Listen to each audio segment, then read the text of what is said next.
Good evening from Washington, and welcome to a CNN Democratic presidential town hall with Senator Bernie Sanders of Vermont. I'm Wolf Blitzer.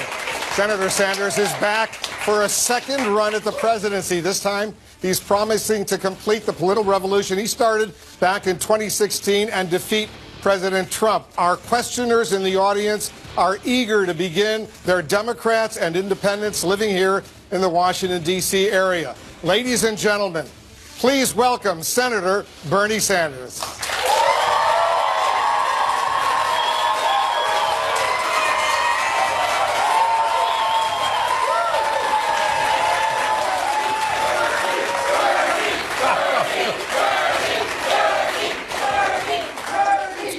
All right, so Senator, this is your second time running. You know the rules. You've done this before. Are you ready?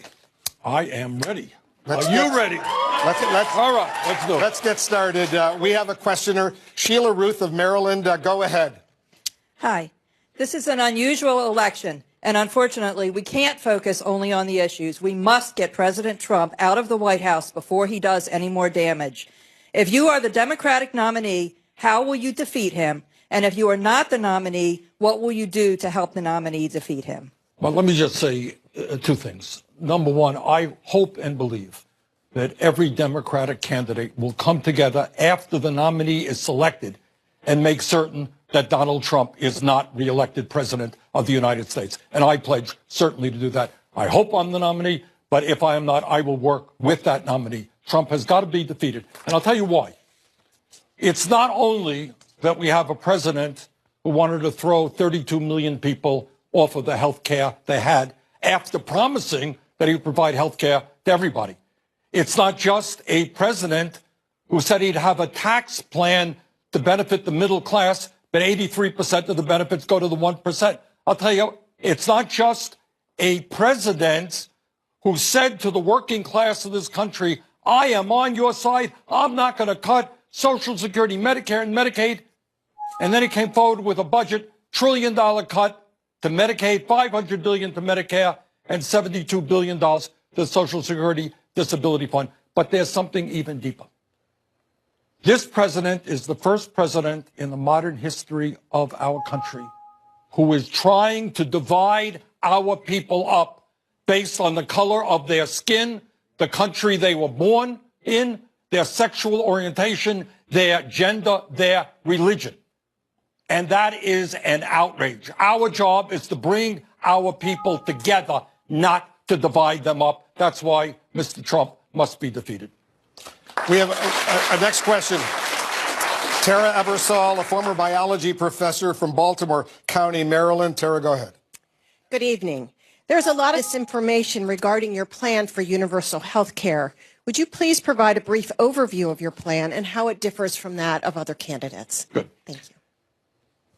The United States, shamefully, is the only major country on earth not to guarantee health care to all people. We've got 30 million people today without any health insurance.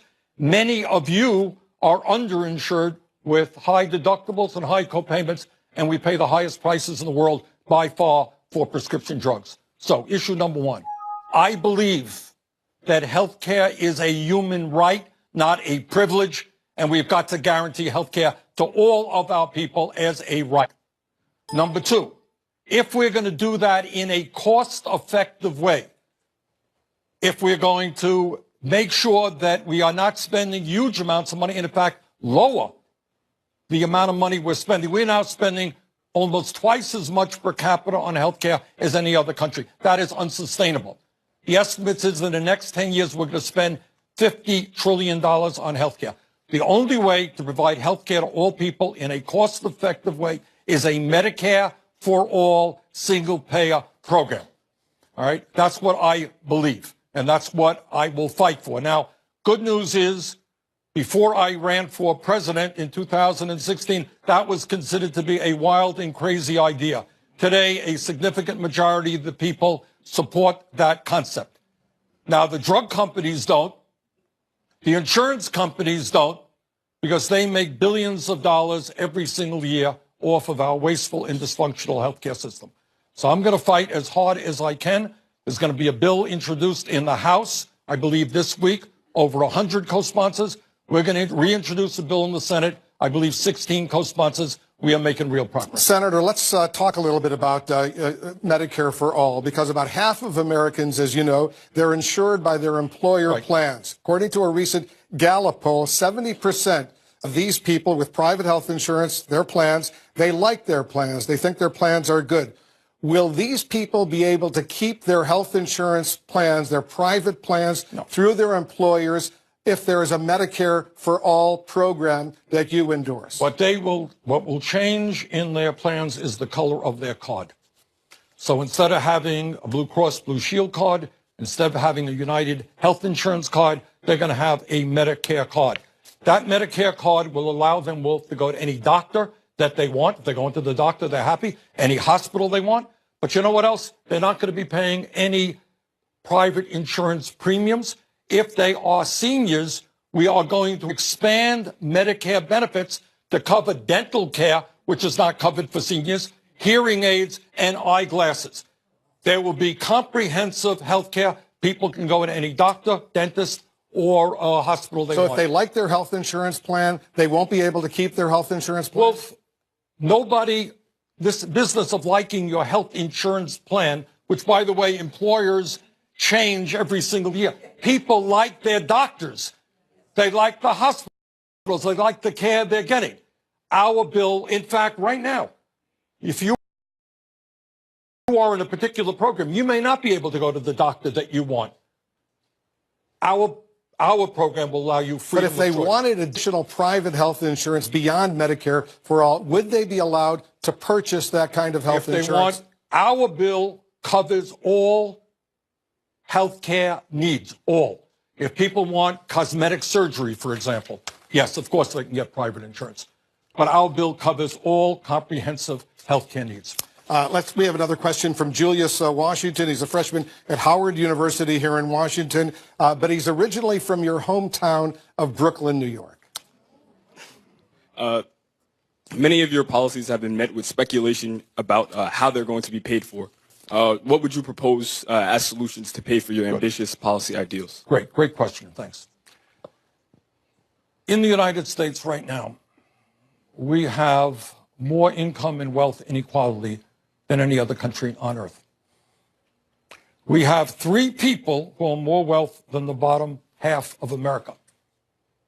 We have the 1% owning more wealth than the bottom 90%.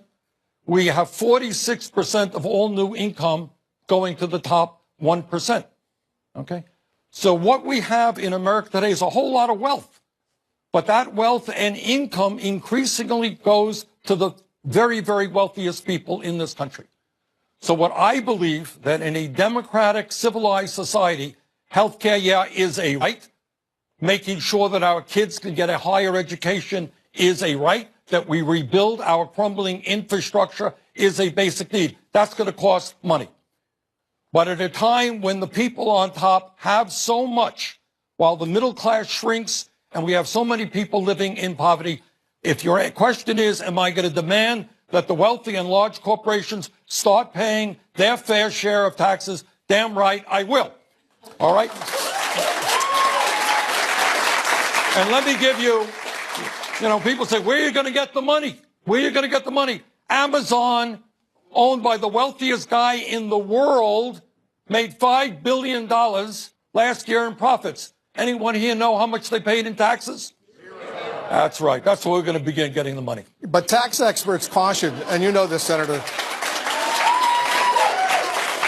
tax experts caution that the rich will likely look for various ways to avoid paying these taxes. How will you ensure that the wealthy actually go ahead and pay these taxes? Well, that's what they do right now. Look, we have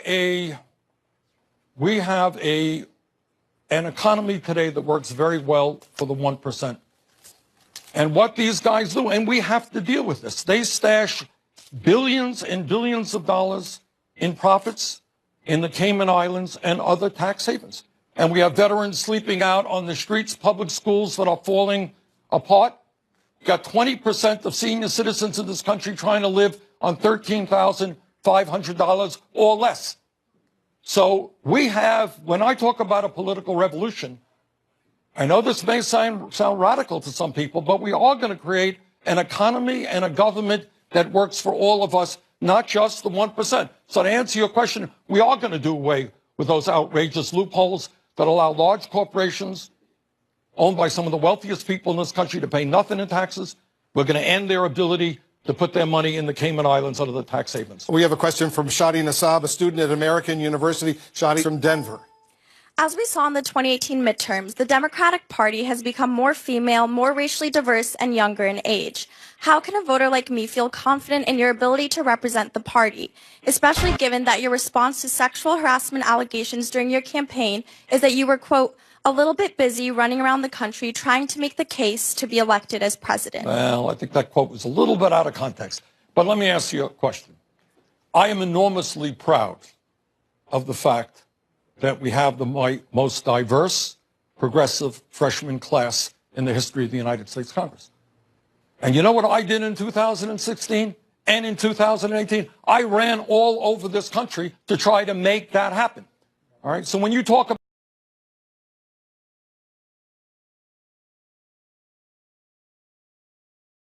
But the second point that I have made over and over again is we're not going to be able to implement a progressive agenda unless millions more people get involved in the political process.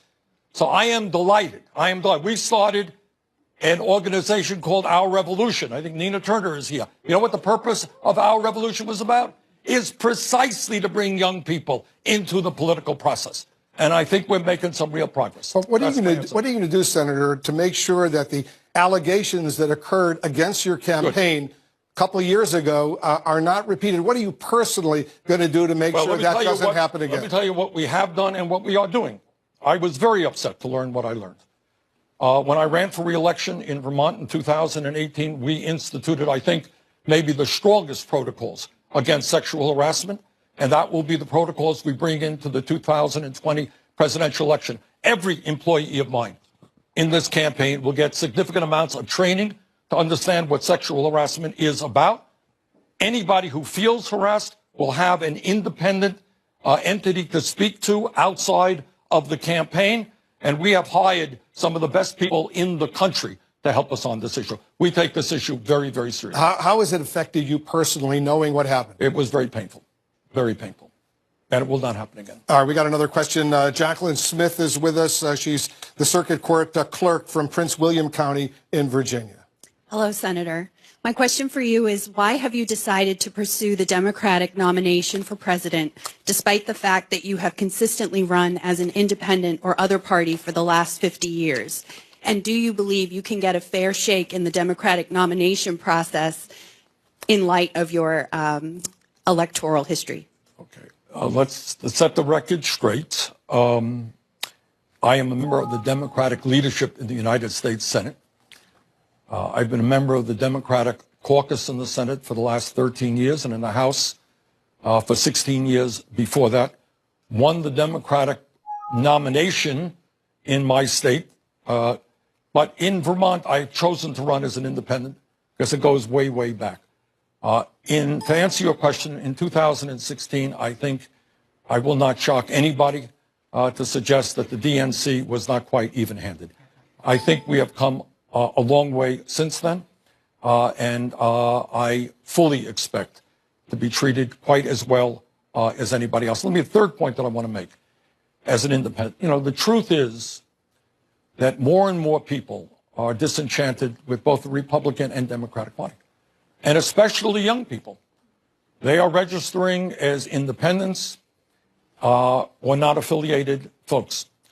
And I think as somebody who is an independent, we can bring them into the Democratic Party to help create a party which will stand with the working families of this country and have the courage to take on the very powerful special interests who wield so much economic and political power in America.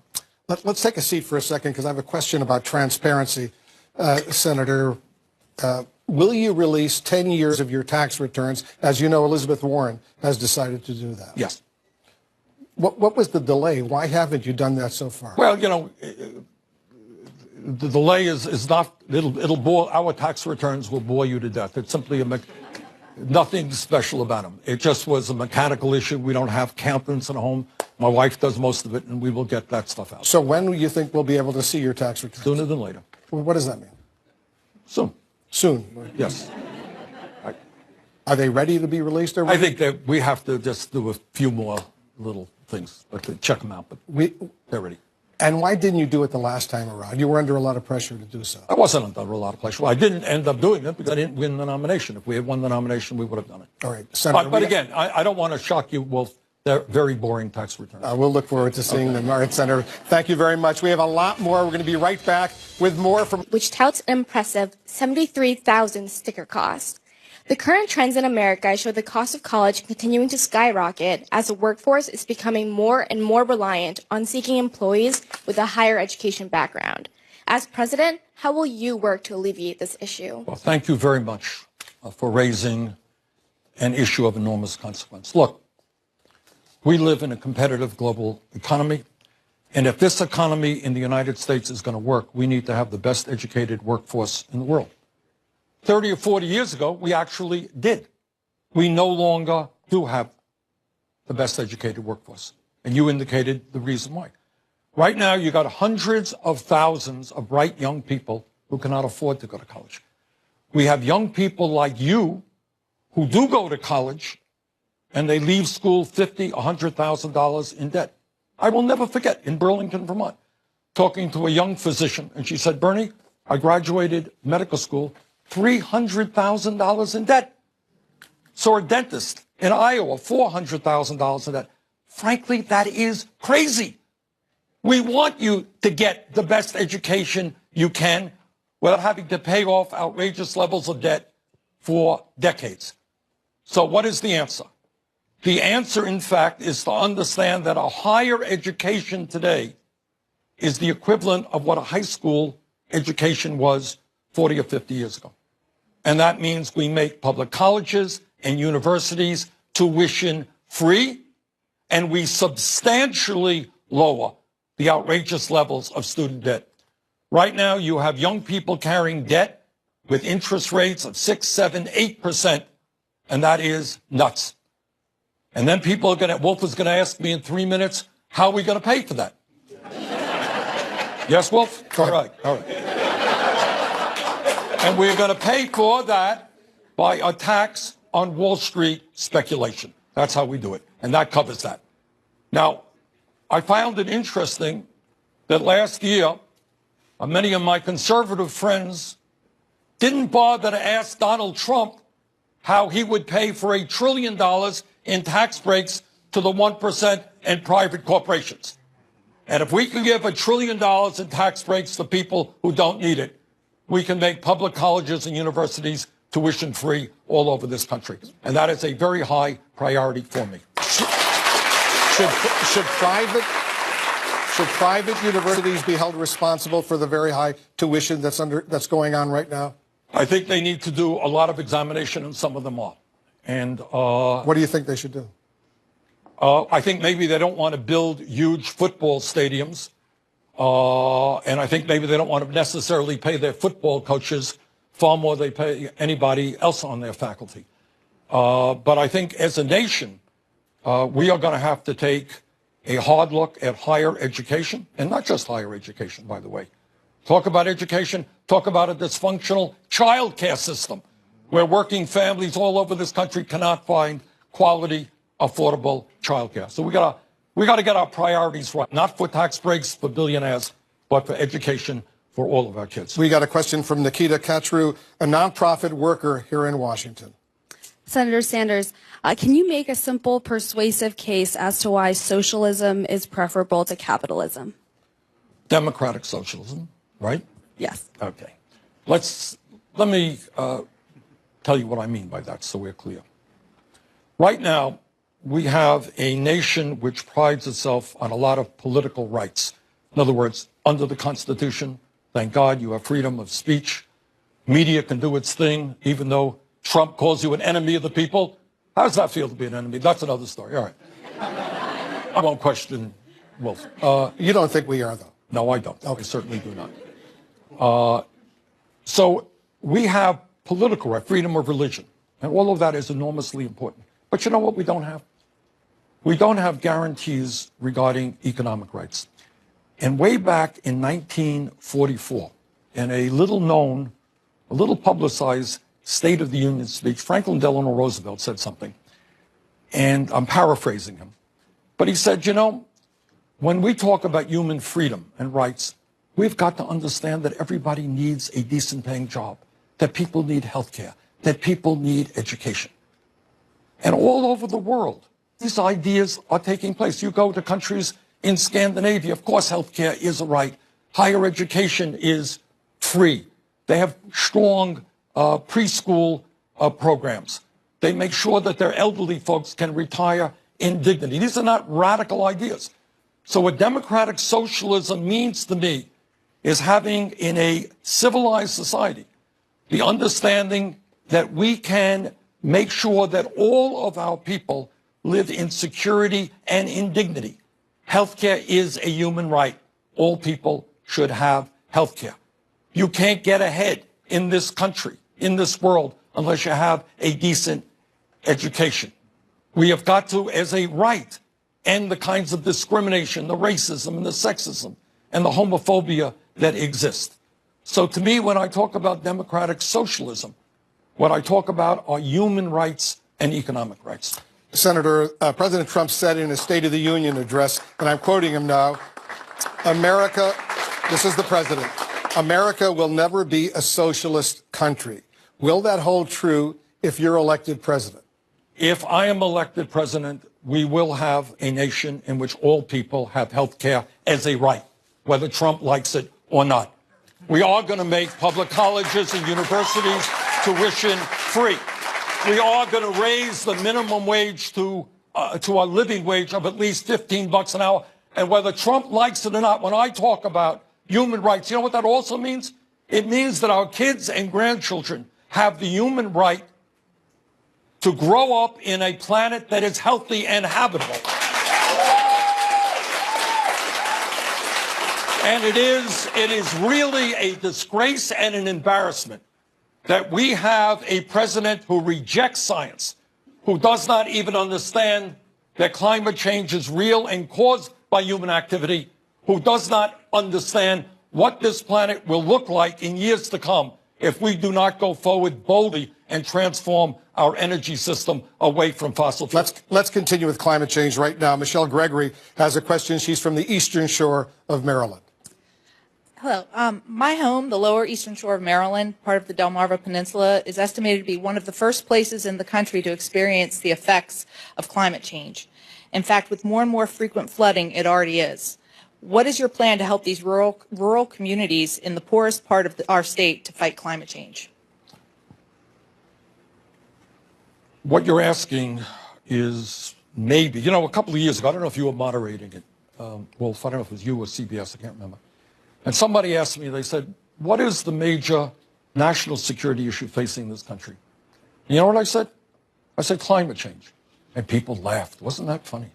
Well, people are not laughing now because they have read the scientific reports and they know that if we don't get our act together in the next 12 years or so, there's going to be irreparable damage. So let me lay it out on the line. We are going to have to not only take on Trump and his deniers, but we are going to have to take on the power of the fossil fuel industry. That is the coal companies and the oil companies and the gas companies. And we are going to have to transform our energy system away from fossil fuel to energy efficiency and sustainable energy. Now, the good news is that we know how to do that. The technology is there, and that technology will only improve. And here's the other good news when we make that transformation. We're going to create millions of good-paying jobs, weatherizing our homes, changing our transportation system, moving aggressively into wind and solar and other sustainable energies. But this, to me, is an existential crisis that impacts not just you and me and our generation, but our kids and our grandchildren. And we must accept the moral responsibility of leaving these kids, future generations, a planet that is healthy and habitable. And I will do everything I can to have the United States lead the rest of the world. We can't do it alone. But we can bring India and China and Russia, countries all over the world, together in the fight to transform our energy system and save this planet. We have a question from Obina McAllister. She's active in Maryland Democratic Party activities and a mother of two. Most countries with developed economies offer public preschool as a standard benefit to all of their 3- and 4-year-olds. America does not, as we know. Instead, low-income parents here scramble to scarce public spots, while middle-income families scrounge to pay for increasingly costly private preschool. Very few can afford the cost of quality care. If you become president, will you support efforts to offer high-quality, optional, publicly funded preschool for all Americans? Want a one-word answer? Absolutely. Yes. All right, and I'll tell you why. Thanks for asking that question. This is an issue that does not get enough attention. Every psychologist in the world, what do they tell us? They tell us that the most important years of human development are 0 through 4, for intellectual and emotional development. And yet we have a system which is basically dysfunctional, as you described. You have workers who are underpaid, and yet you have parents, working class people, who cannot afford the care that they need, and many kids are not getting the kinds of nourishment, intellectual and emotional, that they need. And you know what all of the studies tell us? Is that when you invest in pre-K education and you make sure that kids are prepared for school, they are much less likely to drop out. They are much less likely to do bad things and end up in jail. Every dollar you invest in preschool education will be paid back many, many times. So we got a lot of work to do in education, from higher education to preschool to improving our public schools as well. And when people tell me we cannot afford to do that, I say we cannot not afford to do that. This is the future of the country. We have a question from Osaro Grayson. He's from Baltimore, Maryland. He's a Howard University student. Thank you, Senator.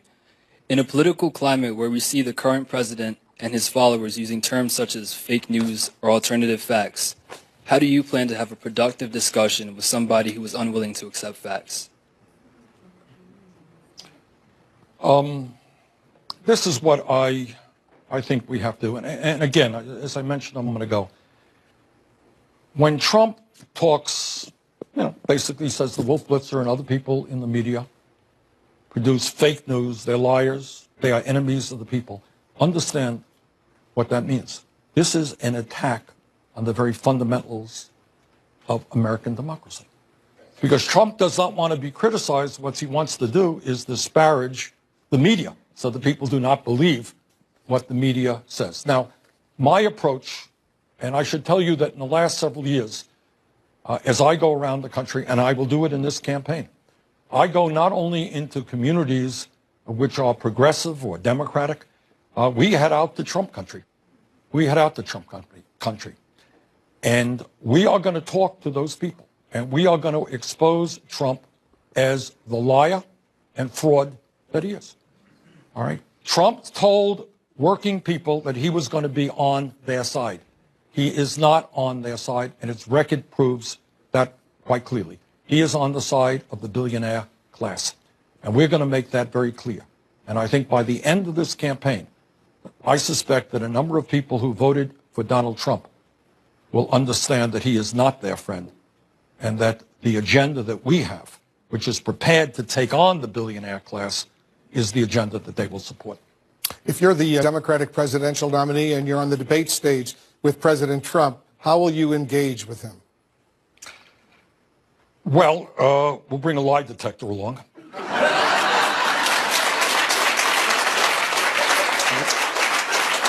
And every time he lies, it goes beep.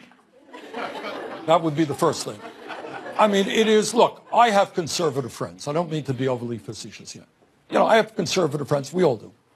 And they're honest people. They believe what they believe. I believe what I believe. And that's called democracy, and that's a good thing. But I think the fraud that Trump is the pathological liar that he is, has to be exposed. So we are going to hold him accountable for what he said and for what he did. He said he was going to provide health care to everybody. And then he proposes to throw 32 million people off the health care that they have. He said, you all remember, he said, I'm a different type of Republican.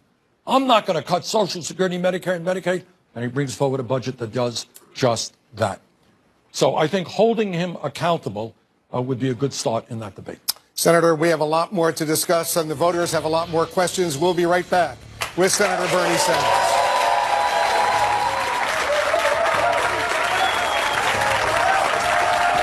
Bernie Sanders. Senator, we have a question from Troy Dante Presswood. He's a community leader here in Washington. Hey, Thank you, Senator, for being here. The intelligence community all agree that Russia tampered with the 2016 election and used information warfare to sow further division and mistrust among Americans. It's likely that they will interfere with the 2020 election as well. So as a candidate, how will you ensure your campaign will not be infiltrated by Russia? And secondly, as president, how will you eliminate this threat once and for all to restore confidence to our electoral process? Thank you very much for that question. Unlike Donald Trump, I have no doubt that what you said is true. And clearly, we have got to make it clear to Russia that they cannot sabotage elections, not only in the United States, by the way, but in countries around the world.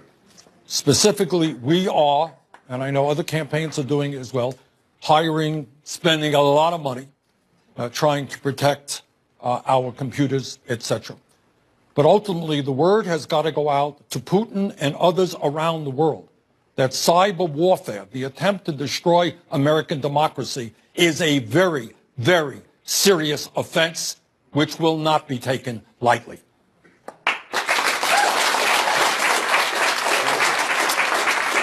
We have another question. I want to bring in Chanel Saldana, student at American University here in Washington. She's from Pittsburgh. Good evening. In light of the recent events in Venezuela, you came out against U.S. intervention, a contentious stance as many in Venezuela are currently suffering at the hands of Maduro through starvation and violence, and it is clear that he will not let humanitarian aid in. Under these circumstances and moving forward, do you have a clear position on U.S. intervention overseas, both economically and militarily, for nations that are under the regimes of these oppressive dictators? Thank you. Good question. There are a lot of awful things happening in the world, and what's going on in Venezuela is terrible. The economy is a disaster. People are living in hunger and in fear.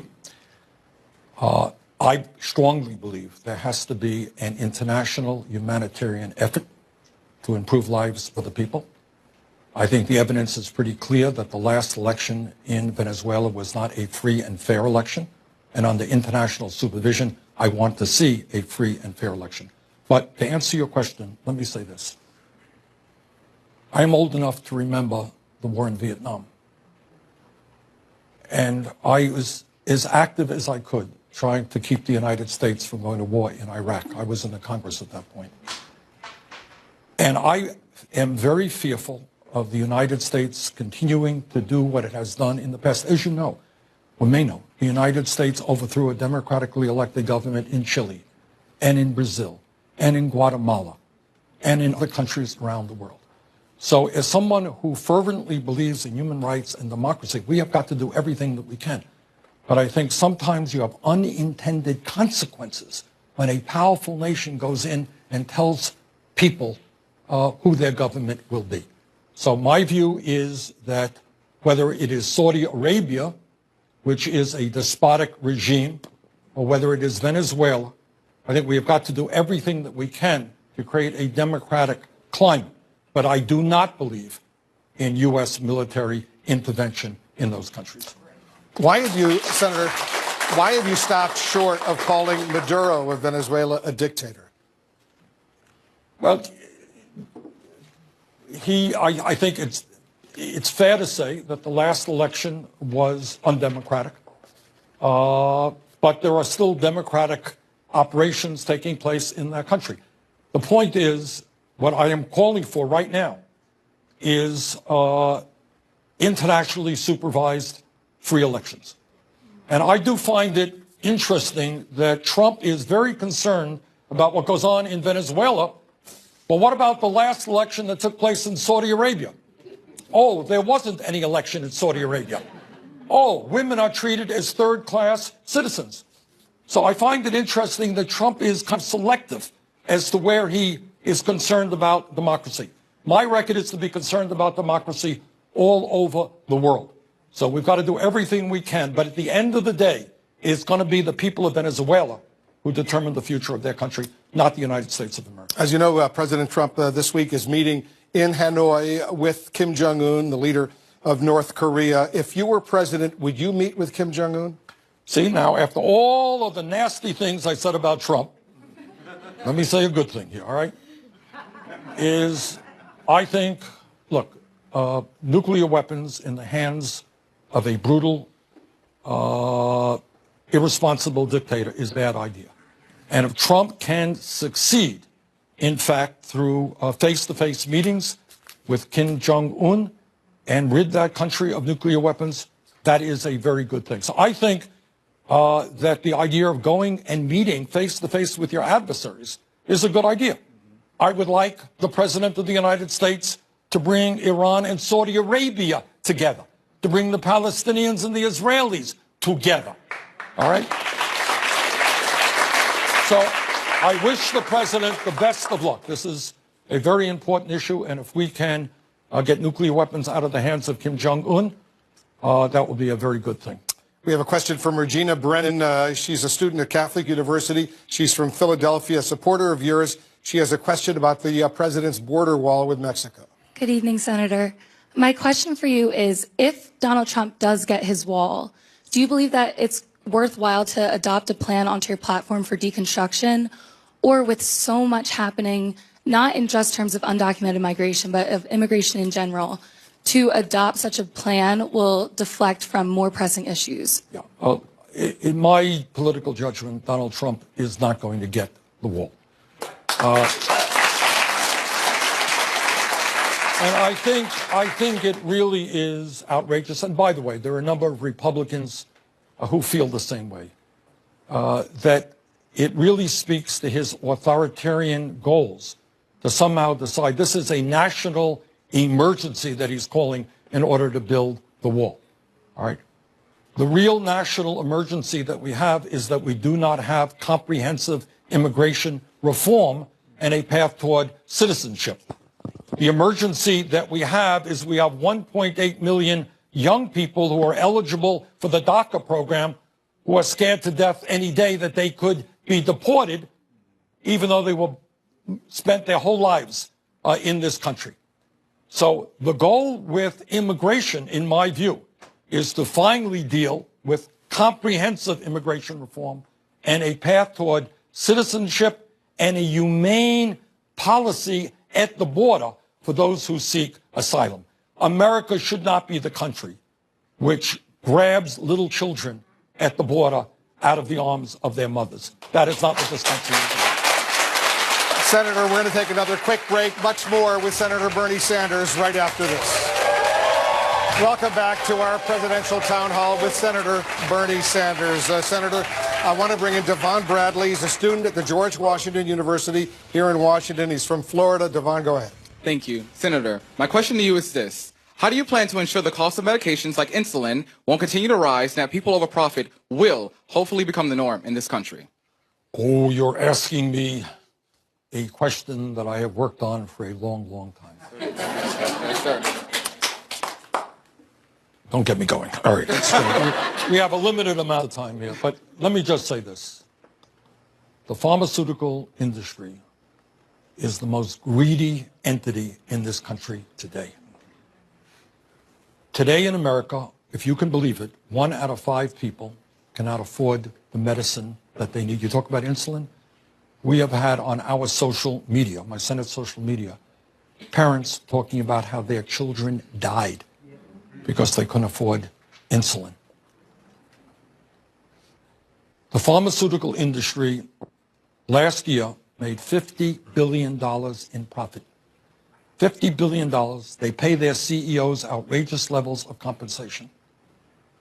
And 1 out of 5 Americans cannot afford the medicine they need. In my state of Vermont, elderly people cut their pills in half.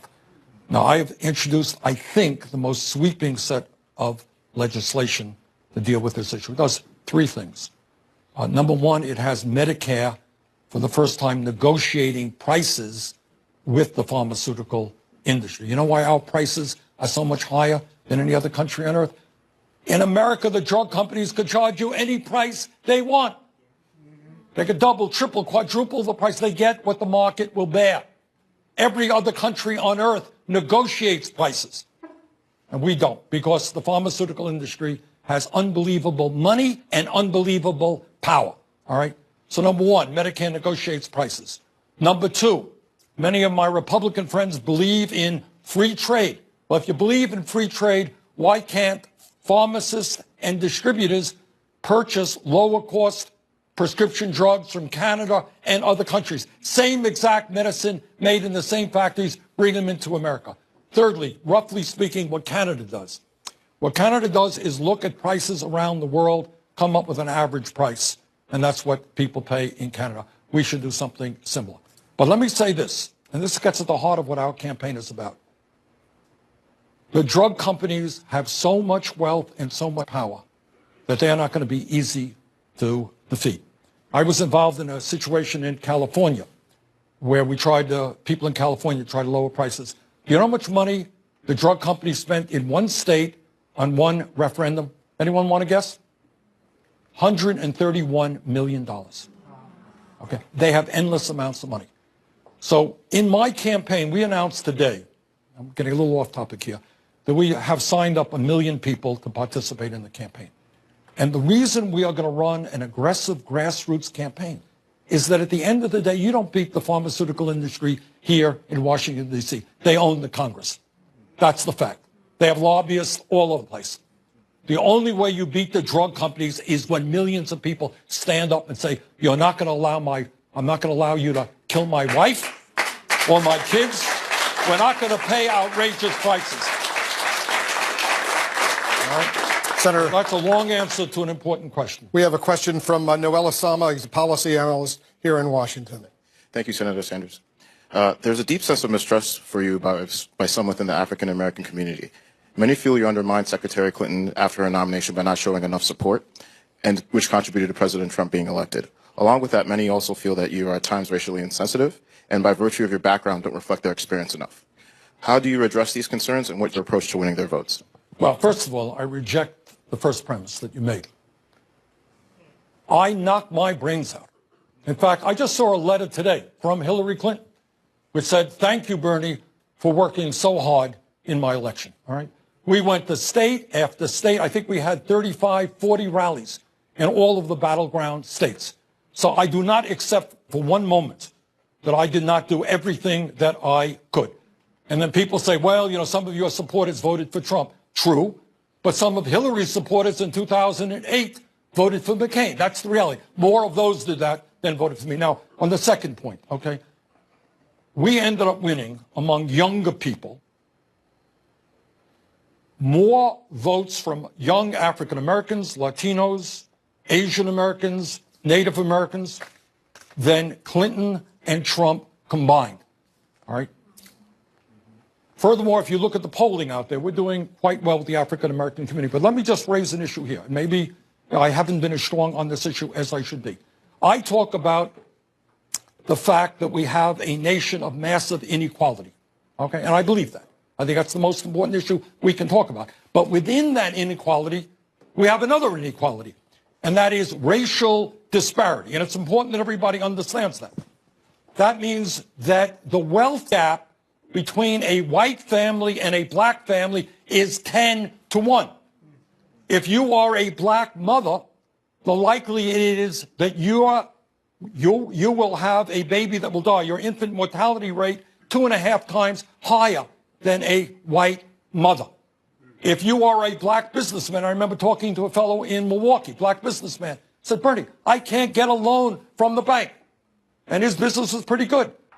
because of redlining. Black kids are leaving college more deeply in debt than white kids.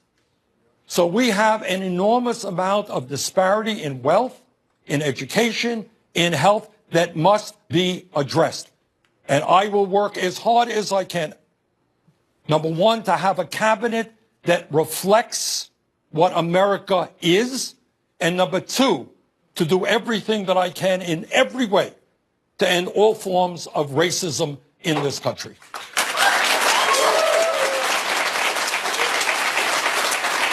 We have a question from Chioma Iwaha. She works at a nonprofit here in Washington.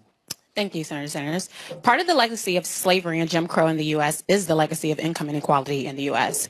What is your position on reparations to the descendants of slaves? Well, as I just indicated, there are massive disparities that must be addressed. There is legislation that I like, introduced by Congressman Jim Clyburn. It's called the 10-20-30 legislation, which focuses federal resources in a very significant way on distressed communities, communities that have high levels of poverty. So as I've just indicated, I think we have to do everything that we can to end institutional racism in this country. It is not acceptable to me that the rate of childhood poverty among the African American community is over 30% in this country. That is beyond belief. That African Americans die from cancer at higher rates than whites. So we're going to do everything we can to put resources into distressed communities and improve lives for those people who have been hurt from the legacy of slavery. So what is your position specifically on reparations? I asked the question because Elizabeth Warren, Julian Castro, they've indicated they want to support. What does that mean? What do they mean? I'm not sure that anyone's very clear. What I've just said is that I think we must do everything that we can to address the massive level of disparity that exists in this country. I'll tell you what they mean, because Elizabeth Warren has said black families have had a much steeper hill to climb. We need systematic structural changes to address that. Julian Castro has said, I have long thought that this country would be better off if we did find a way to do that, reparations. Well, I agree with what Elizabeth said. So you would support reparations? But read what she said. What does that mean? She means, I think, I don't want to put words into her mouth, is what I said. Okay? In other words, as a result of the legacy of slavery, you have massive levels of inequality. It has to be addressed, and it has to be addressed now. In 2016, you said it would be divisive, reparations. Well, again, it depends on what the word means. And I know you don't want to be divisive tonight. All right, let's go to Samantha Hakeem, a student at Catholic University. She's from Massachusetts. Thank you. As a strong advocate for raising the federal minimum wage to $15, I've had many discussions with my peers in regard to this matter. Many expressed concerns that small business owners would have to lay off employees because they do not have the money and income to support that many workers at that rate.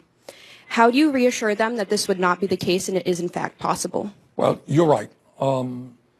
In 2016, when I ran for president, and we talked about raising the minimum wage to $15 an hour, everybody said, well, it's pretty radical, pretty extreme. Well, a lot has changed in 3 years. And right now, you got 5 states in this country that have passed $15 an hour minimum wage. And by the way, it means phasing it in over a period of years, not tomorrow. But here's what I believe.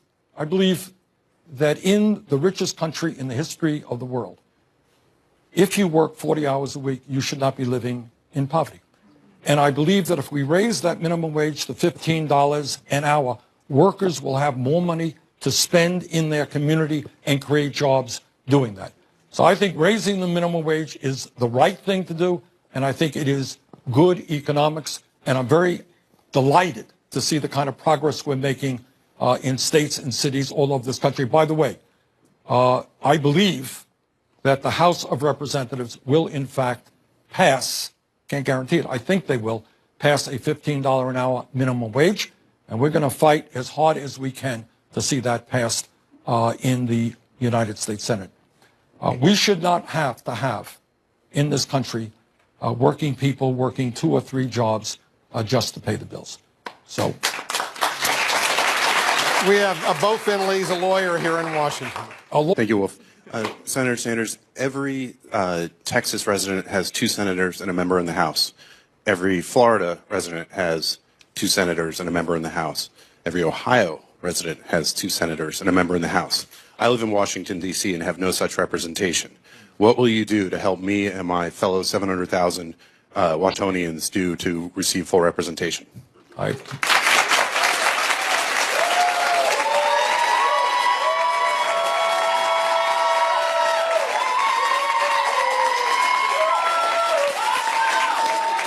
And you pay taxes, and your young people serve in the military, right? Yes. Well, I think it would be, I come from one of the smallest states in America. There would be about 620,000 people in the beautiful state of Vermont. It would be a little bit hypocritical of me to suggest that Washington, D.C. should not become a state, and I strongly support statehood for D.C.